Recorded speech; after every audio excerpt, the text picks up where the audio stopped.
Hello and welcome to FinTech Impact. I'm your host, Jason Pereira. Today on the show, we have Sharon Bauer, founder of Bamboo Data Consulting. Bamboo Data Consulting is a niche privacy and security consulting firm that basically helps companies figure out how to foster trust and responsibly profit off the use of their data. And with that, here's my interview with Sharon. Sharon, thanks for taking the time today. Thanks so much for having me. So Sharon, Sharon Bauer, that is, of Bamboo Data Consultancy. Tell us about what it is you do.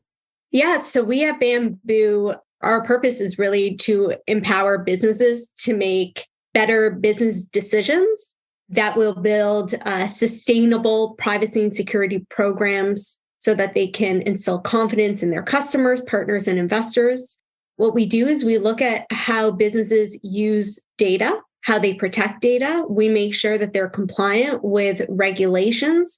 But even more importantly, and something that you can't find in regulations, is we look at how they build trust with their consumers.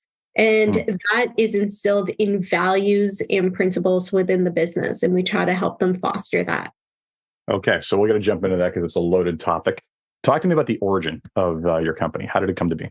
Yeah, so quite a while ago, I started off my career as a litigator. I was a litigator for 10 years.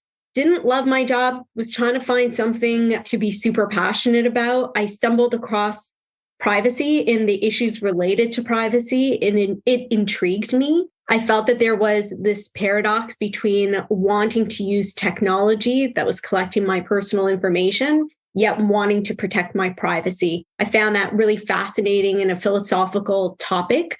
Dived right into it, decided to completely pivot my career and go into privacy. I ended up working at one of the big four accounting firms for a few years before deciding to start Bamboo. I started Bamboo because I felt that there was a need to think very creatively around how to make profit from data, but still have a social responsibility in making sure that you do so responsibly. So we work with small to medium businesses, several startups, public companies that want to do the right thing, but still want to make a profit, which is what business is all about. Excellent. Okay, so talk about a contentious space you decided to dive into, right? I mean, if people have not read the book, Shoshana Longstein's I'm freezing out. It is the surveillance capitalism that kind of explains how this entire sale of private data and monetization of private data came to be through companies like Google and Facebook. Then basically I suggest you do. And it's, it has become a highly profitable stream of revenue to basically harvest this data and utilize it to direct ads and do any number of other things. But yes, like any new method of monetizing anything, it brings to light questions of responsibility, trust, and ethics. So quite the hornet's nest that you've decided to dive into. So, all right, I think the best way to look at this is maybe let's just talk about what happens when you approach when a company approaches you and says, hey, we've got a ton of data. We have some ideas about how to use it. Talk to us about what it is you're going to do for us. Yeah, so most of the companies that approach us, as you mentioned, do know that they're collecting information and they're concerned about whether or not they're allowed to use the information in the way that they want to use it or already using it. The first thing that we do is try to figure out what privacy regulations apply to them. So if you're a Canadian company, one misconception is you think, well, only Canadian privacy legislation applies, which is absolutely not the case. If you're collecting personal information from residents in the EU or UK or in the US or any other jurisdiction, you need to consider whether those regulations also apply to you. Now, some of your listeners may have heard about the GDPR, which is the privacy regulation in Europe and the UK. And to the extent that you're collecting any personal information from those users, the GDPR will apply to you. And the GDPR is a very high standard and has a lot of teeth to it. So you really always need to think about where the data is coming from, not so much where you're processing that data. Once we identify the regulation, the next step that we usually do is we conduct an assessment on either a particular process or program or platform tool that you're using or the entire organization. Don't forget, you're collecting personal information through HR, through marketing initiatives, not just from a particular app that you've developed. and we benchmark the company. We try to identify where their gaps are. We try to identify what the risk is by collecting this information, how they're using that information, who they might be sharing the information with, and what security safeguards or controls are in place to protect that information. Once we do that assessment, we have a better understanding of where their gaps are. Usually they don't have a robust, or maybe they don't have one at all, privacy program. And our bread and butter is really building out privacy programs, which is creating policies, procedures, processes, creating a culture where your employees are thinking about privacy in the boardroom, but also in the hallways as they're building, designing products and processes. So it's interesting. You touched upon so many things there. I mean, the reality is, like you said, HR data, right? Like, even if you're not, I mean, even the smallest business, the reality is like these laws are first and foremost designed around the surveillance economy and everybody around that. But it affects every piece of data we all collect, right? Including like the information on my staff members' T-shirt size, if that's a promotional item that I provide them and I need to record that. Like it basically covers everything. So I think a lot of companies underappreciate the fact that just because they're not quote unquote internet technology app companies, that these rules apply to them too. And basically there's something that they need to be aware of. Absolutely. We have companies who collect dietary restrictions on their clients, or rather their employees or clients, let's just say. Initially, what's the big deal? But dietary restrictions either can reveal health issues, and then you're starting to collect some health information, or religious beliefs, right? And so you're starting to collect some information, some inferred information that you might not be treating as personal information and is in fact personal information. My mind really went to how to poison someone, but sure. Watch Glass Onion not that long ago.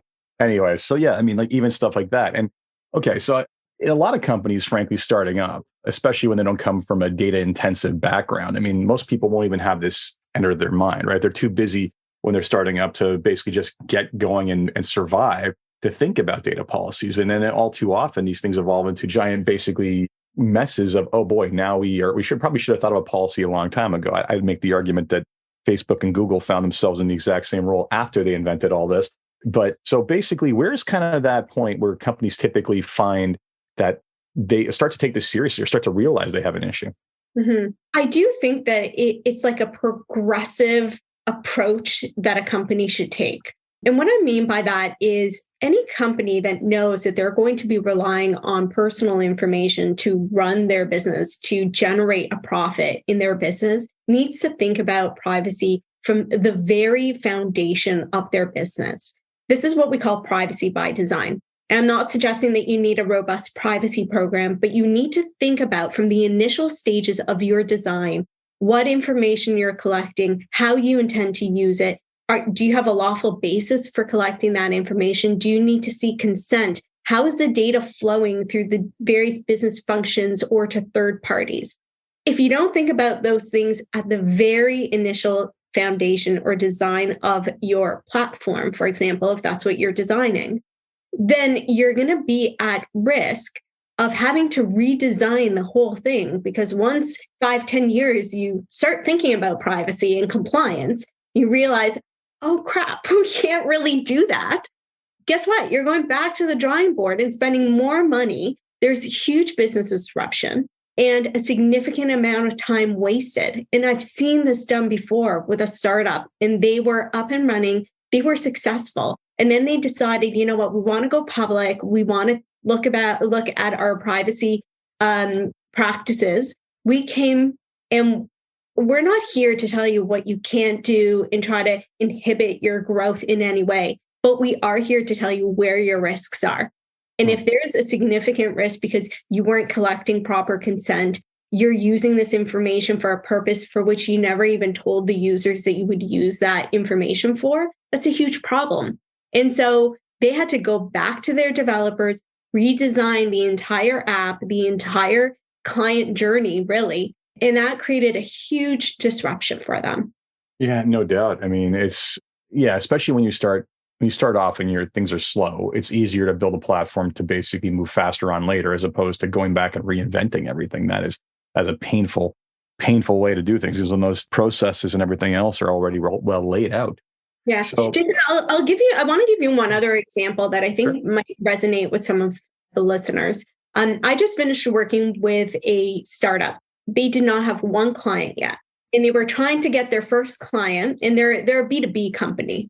And while in discussions with their prospective client, the client had asked them to fill out a security and privacy due diligence questionnaire. Ah, there it is.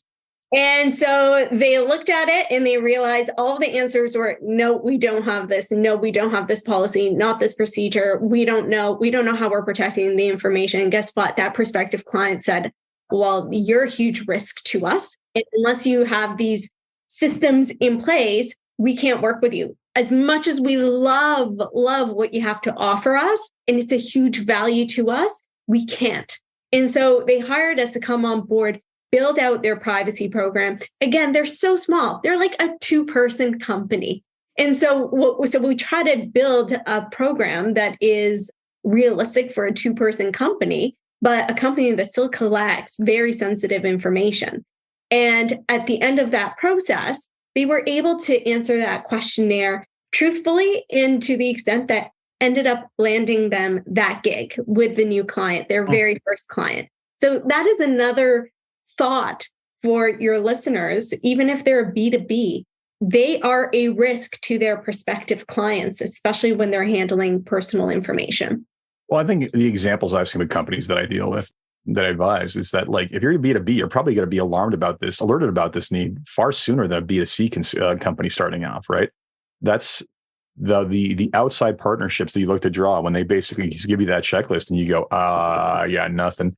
Like, and it costs you business. Like, that's the wake up call. Whereas in the B2C space, I think you get away with it for a lot longer and can get a lot farther, because it's one of these things where it's not broke. Don't worry, we're not going to fix it. And then suddenly some partnership or something else makes you aware of it. And it's like, oh boy. So it's a challenge. So, absolutely. Okay.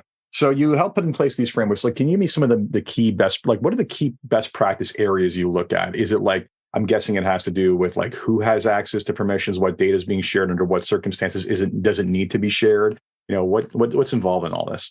Yeah. So we tend to look at the data life cycle, starting through collection. So how are you collecting this information? Does the user know that you're collecting information about them in the first place? Do you need to seek explicit consent, or is implied consent okay? So let me think of an example.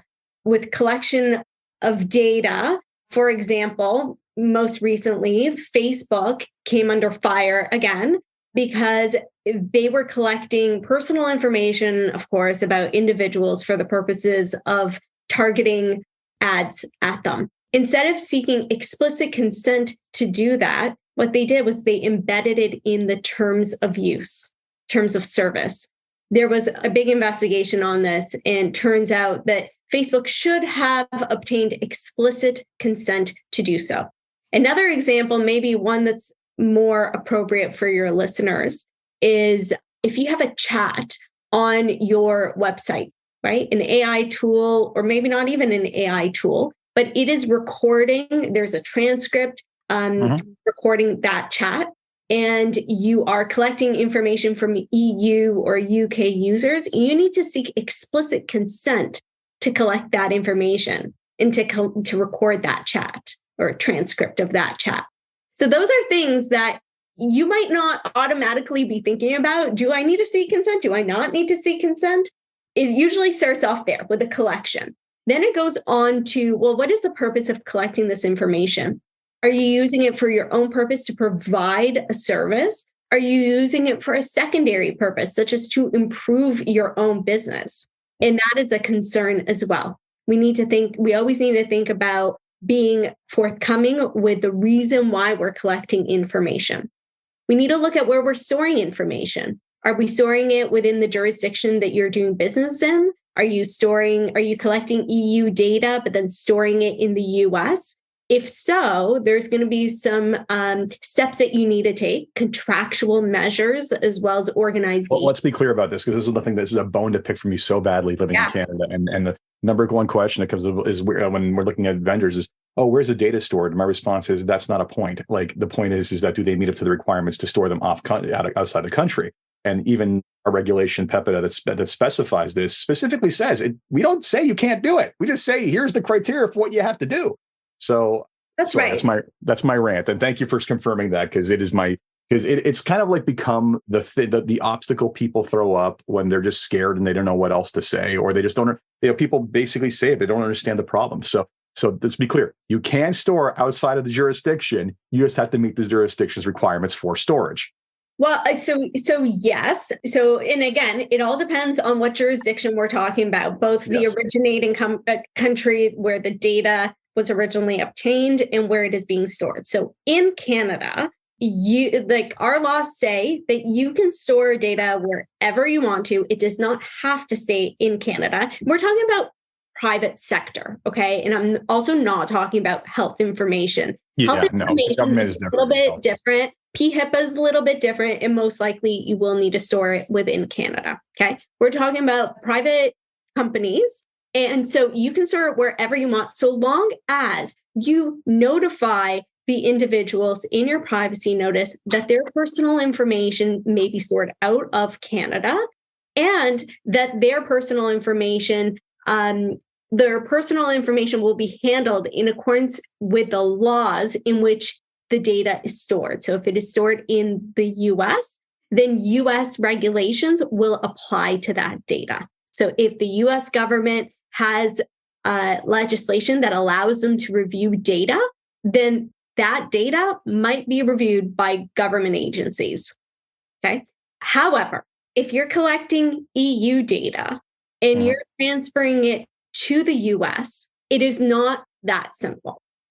You do need to have certain measures in place, which include something called standard contractual clauses. And it's an agreement between the exporter and the importer that the data will be handled to the same level of protection that they would receive in the EU. So we know the EU has a GDPR, super high standard, very robust regulation. All those rights that individuals have in the EU, they should also have, even if the data is stored in the US. And so apart from signing a piece of paper saying, yes, we will comply, those companies actually need to comply and actually need to be able to provide the same level of security, the same level of rights. So if an individual wants their data to be deleted, even though they may not have that right in the US, it doesn't matter. If they're an EU resident, they still have that right, even if the data is stored in the US, as an example. Excellent. Okay. So there's our sidetrack. Okay. Yeah, there you go. Personal bone to pick, always. Right. So we talked about collection. So the data lifecycle, right? Like we look at collection. How are you collecting it? What consent do you have? Why are you collecting it? That's another purpose, right? Purpose is why are you collecting it? And have you notified those individuals that you're collecting it for that particular purpose? Why are you asking for my waist size if I'm trying to buy a Beanie Baby online? Like it's just...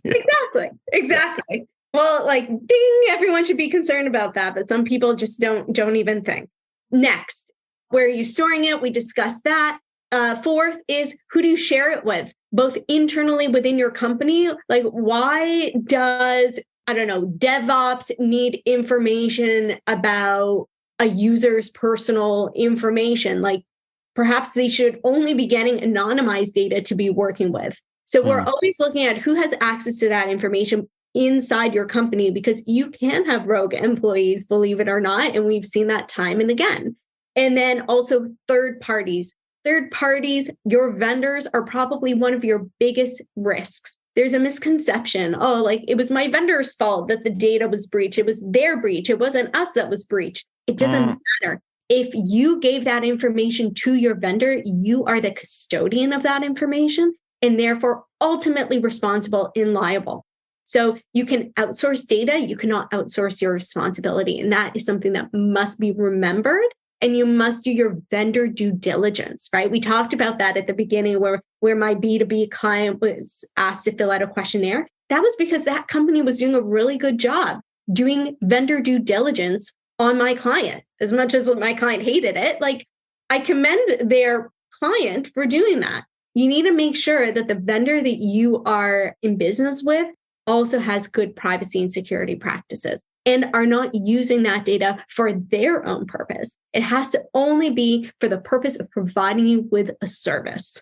Yeah, I would also say that, we're talking more about the data usage, but I mean, the thing that typically overshadows that is the security aspect. It's always security is the first concern, and rightly so. And I mean, the SEC passed the rule and basically is going to require everybody to be SOC 2 certified if they're going to be a vendor that's used by someone licensed by them, but by a certain date. But at the end of the day, yes, it's nice that it's secure, but the question also comes down to, what are you giving them? Why does it need to be everything? And typically the default, I will say, defaults to everything, right? And let's also be realistic here. There's a certain amount of cognitive energy that you can expect a business of 2 or 3 people to go through, especially does my receptionist have access to the entire CRM? Yeah, well, probably. Right.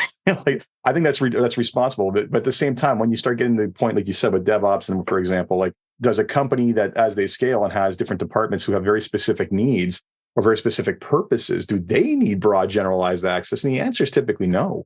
Exactly. Absolutely. And then, talking about security, it's a matter of, again, for probably a larger organization, but maybe even a smaller one, if they're collecting very sensitive information, is having those audit logs. Being able to identify who had access to what information and when, right? Which is getting a lot easier, thankfully. Snooping. And again, there needs to be controls in place that can't happen, or a culture where employees know that is not appropriate and that we shouldn't be doing that. Mm-hmm. That's the responsibility. It's part of the DNA of the company. And your employees are not going to know that unless you really send that message from the top saying we are a privacy and security first company, and we take it seriously, and we will audit who's reviewing what data that you should not be reviewing. You also raise how much information an employee has, but the same can be said for a vendor, right? How much information are you giving your vendor? Why do they need all that information? Really think strategically about what information you're giving to them. The more information you give to them, the bigger the risk it is to you. First, because you're giving away information that you shouldn't be giving away. Mm-hmm. But second of all, if they experience a breach or any sort of security or privacy incident, then the more information you give to them, the more you'll be under fire. Exposed and vulnerable here. Yeah. No, and it's interesting. I mean, I think, if anything, I worry more about the vendor security piece than anything else, because I also think the reality is, I mean, there's a lot of silly people out there who fail to realize that, there's a record for everything. And frankly, if you're an employer and you're going to try to, I feel I'm going to screw these guys over, I'm going to download every file onto a USB stick and get out of here. The reality is there's a record of that download on that computer at that time with that username. I've unfortunately seen it happen. I've heard of it happen other places, and I have clients where it happened. It's just every time I hear that, I'm just I facepalm myself. It's what did they think was going to happen, that they wouldn't be caught, right? It's a pretty straight line. So I say that at least the ability to trace is pretty good within most modern systems. If you're using a modern CRM, if you're using you're using Google Docs or OneDrive, right? If on a corporate level, there is definite history of that. So, but on the vendor side, this is where I think you're getting at a lot of it too, is that you're now exposed to an entire other company's policies, right? So you may have things locked down, you may have tracking, you may have policies, you may have culture, but the second you go and deal with someone else, now you're exposed to theirs. That's right. And that's exactly why you need to do your due diligence. And it's not even a one and done thing. You do your due diligence once, but you work with a company for 10 years. Well, the expectation is that you monitor them. Could be every 2 years, could be every 3 years, could be even every 1 year if they are a high risk vendor, right? You got to watch out for when they may be in the news for a breach, and then decide, are we going to do our due diligence on them again? And you have the right, and you should have the right, Absolutely. A contractual right to audit them if you choose to. And that should be part of the agreement that you have with them, that at your discretion, you can audit them. Absolutely. Okay. So you do the audit, you basically look at the life cycle, you identify all these things, you then identify who has access. Talk to me about the process of putting together these policies and then enacting them, because that's got to be a cultural change altogether. It is. And that's probably the toughest part of the job. So once we identify the risks, we put together a roadmap to figure out, okay, how are we going to prioritize all of the puzzle pieces that need to go into place? We usually start off with a data map, and a data map is really a bird's eye view. It's a living document of how the data is, again, collected, used, retained, secured, and all that stuff for every process within the company. And then we start to identify which policies and procedures we want to put in place first based on our assessment. So, for example, do we want to update their privacy policy so that we can be transparent about what information is being collected? Are we going to build out that vendor due diligence process, right? Many of our clients don't have that yet. And so we need to all of a sudden create a brand new system that if anyone in any business function wants to onboard a vendor, what are the steps? Step 1, step 2, step 3 for onboarding that vendor while doing your vendor due diligence and having privacy and security review the answers to see what the risk is of that vendor. We look at how are you going to respond when an individual says, hey, I want access to all of my data, or I want you to delete all of my data, which we're getting more and more of as consumers are starting to become more aware of their rights around their data. So it's interesting because those rights often bump up against like regulatory requirements, right? So for example, I'm required to keep a copy of everything for at least 7 years after the engagement ends, right? So I'm going to run that request up the flagpole, but I'm pretty sure the answer is no. Absolutely. So then how do you handle that? How does a company know what they need to do and how quickly they need to respond? Because that's also a prescriptive timeline around you responding to those requests. And I can guarantee you that if you're not going to respond to the liking of the individual or in a timely manner, they're going to go to the privacy commissioner and they're going to file a complaint. And that's going to then blow up into an investigation, which could then also blow up into a lawsuit.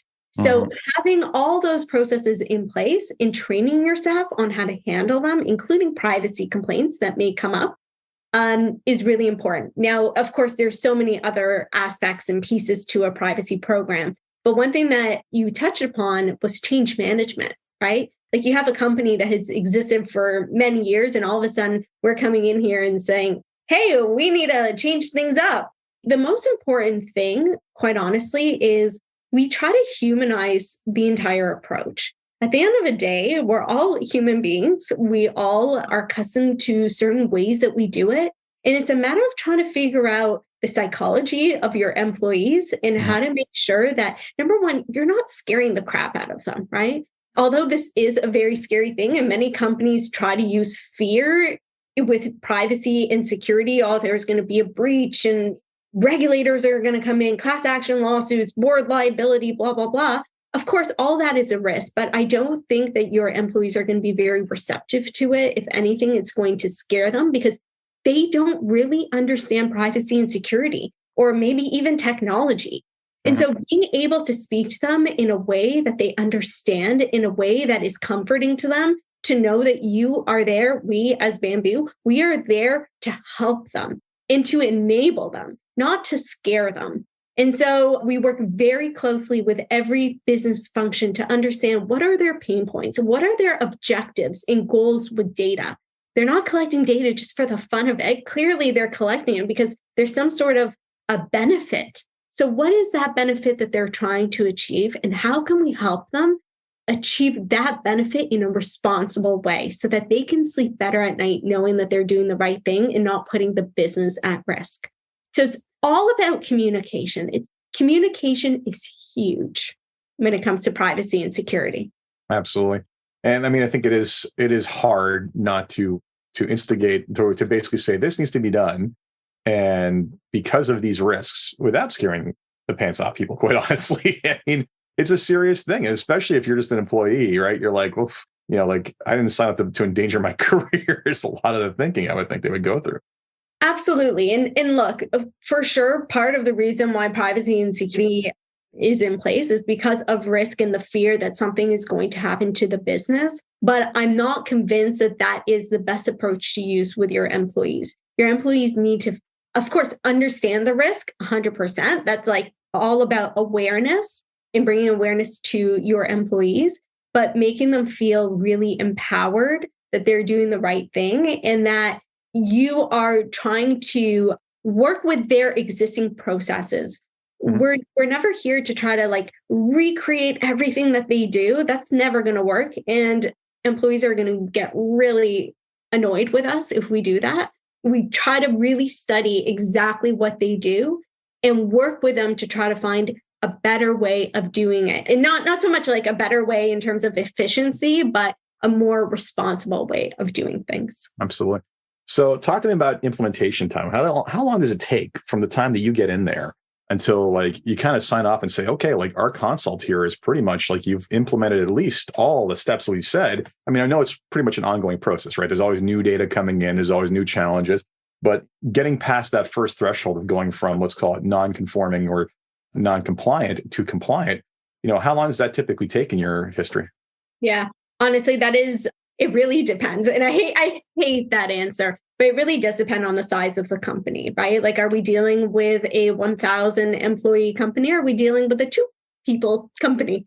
So say it's your medium-sized company, I would say knowing that everyone still has their full-time jobs and are not dedicating their attention 100% to privacy and security, it could take 8 months to a year to truly implement a privacy program that is robust and operational. But just like you said, privacy is not check the box exercise by any means. When I got into the privacy world, the one thing that I recognized immediately is that I'm going to be a lifelong learner. You go to sleep and you wake up with 10 new stories that you need to study every single day. And so it's constantly evolving and changing. Regulations are changing. Regulatory guidance is changing. Technology is changing. And consumer expectations are changing. You need to consider all of that. So to say that you have a privacy program that you just finished is great, but it's only as good as it was the day that you finished it. By the next day, it's out of date. You always need to be working on it. Excellent. So yes, it's as always, not a destination, it's a journey, but you can at least be at the front of that journey, at the leading edge of that journey versus the tail end. So that's valuable. All right. So before we go, there's 3 questions I'd like to ask everybody. And just on a positive note. The first is, if you had one thing for something you can change in your company or the industry as a whole, what would it be? Are you asking me that question? I'm asking you that question. One wish. One thing. One wish. One wish I can change in my industry? That is a really good question. I have to say, I feel so fortunate to be working in an industry that is very collaborative and everyone is so supportive of each other. And remember, I come from a legal background initially. So it is such a nice change that we're all very supportive of each other and understand that not any one of us has the answers to everything. And we're willing to help each other out because I might know something that someone else doesn't know and vice versa. It's not so much, sorry, I know I'm going in circles here, and it's not so much about the industry, but maybe about just business in general. I just wish that companies didn't think of privacy necessarily as a cost center. Unfortunately, many do. And I get why, right? They think of it as a compliance matter. The way that I see it, and I'm so proud to have been working with some amazing companies that are forward thinkers and are using privacy to their competitive advantage and have seen the return on their investment with privacy. I have a home name brand. We've been working with them for 3 years, and they started off with no privacy at all. And in 3 years, not only have they built a robust privacy program, it is part of the DNA of their business, but their packaging that you see on the stores demonstrates that they are a privacy-centric product. And that is enhancing their sales. And that is such a huge success story. And I really hope that companies start to think more and more like that. It's about building trust with your consumers, showing them that you are ahead of the game. You're not doing privacy because it is a check the box exercise and you need to. You're doing it because you want to. And, I do a lot of talks. And the one thing that I always love to say is when you do it because you want to, your customers can sense the difference. They know that you care about them and that you are going to be responsible with their data. So they will be more loyal to you. Yep. No, I hear you. I mean, there's no downside to privacy, quite honestly. I mean, Apple's proved that quite altogether. So second question, what's been the biggest challenge to the company to where it is to date? I'll give you two challenges.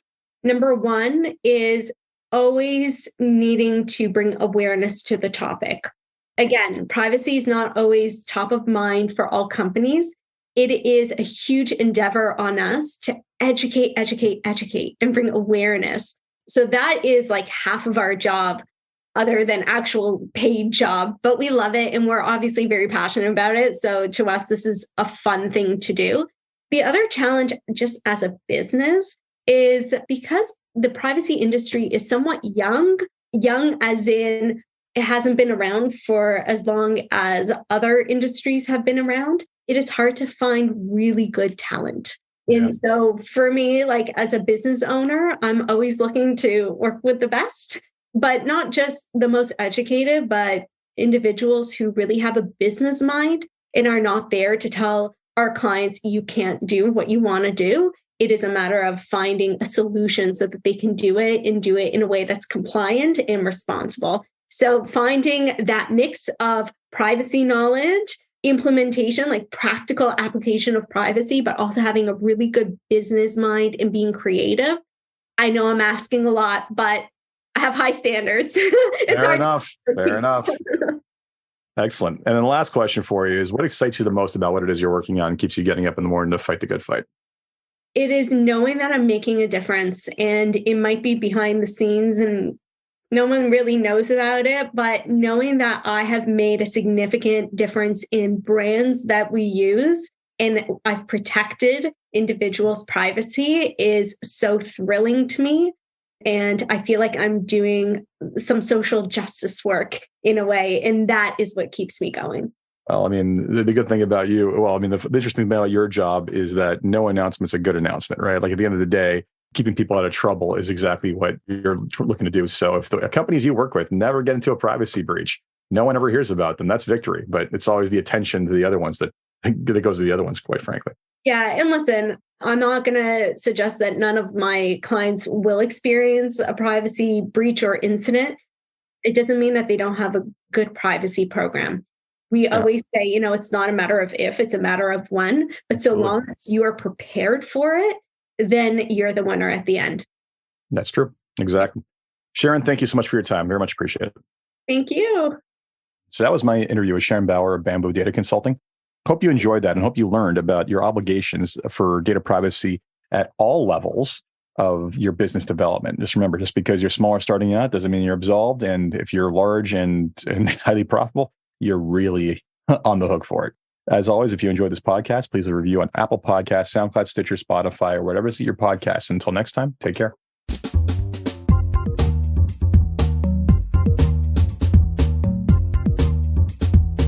This podcast was brought to you by Woodgate Financial, an award-winning financial planning firm catering to high net worth individuals and their families. To learn more, go to woodgate.com. You can subscribe to this podcast on iTunes, Stitcher, and Google Play, or find more episodes at jasonpereira.com.